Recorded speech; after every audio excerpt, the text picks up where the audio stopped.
So the way I want to start this out is I want to read you guys a quote, and it says, "During a test, people look up for inspiration, down in desperation, and left and right for information."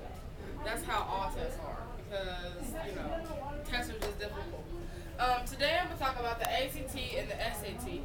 How many of you have taken ACT or SAT? All right. We all know that ACT and SAT are government mandated tests. As a senior, I've had the experience of taking ACT twice and SAT once.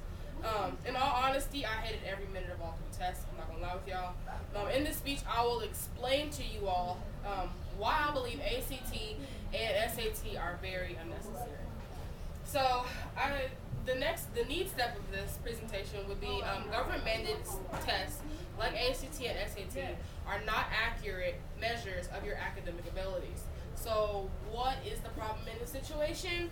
Well, these tests make us seniors, because we're all seniors in here, feel as though our entire academic career is being judged off of one score from a government mandated test. And the people who make these tests are not teachers, are not, people who are in education positions. They're in government mandated board positions. Like, how can you make a test when you're not a teacher?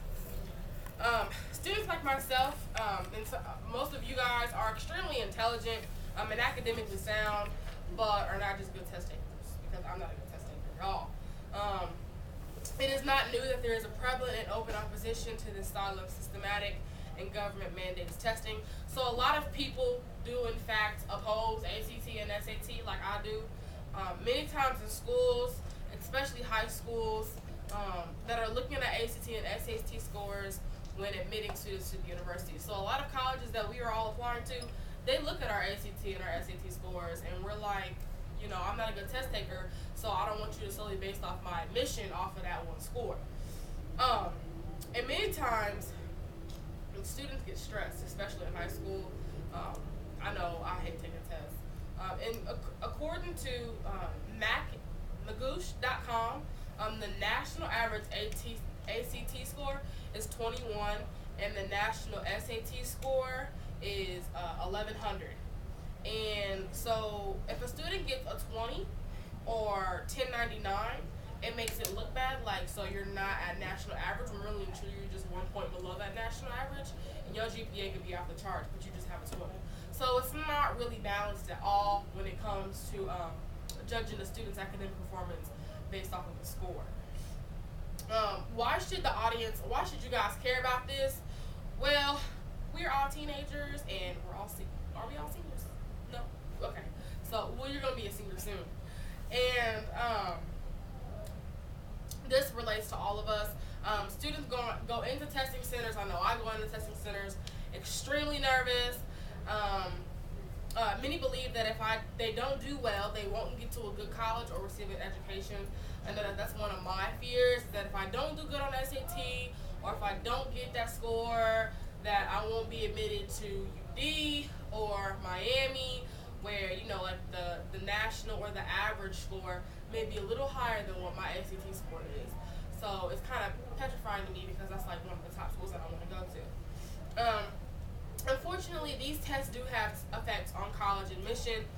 Although they shouldn't, colleges still are going to look at ACT and SAT for, to see if they should admit you or not. So what can be done about this?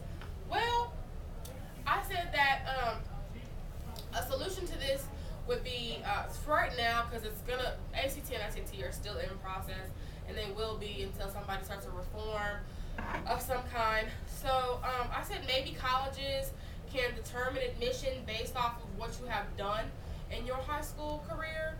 Like the ACT and the SAT are also federally funded. This money can be used for something else, because we are already, in a whole bunch of debt.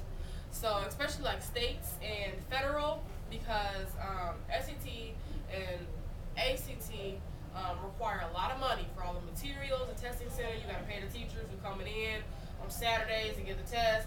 Like, that money can go elsewhere.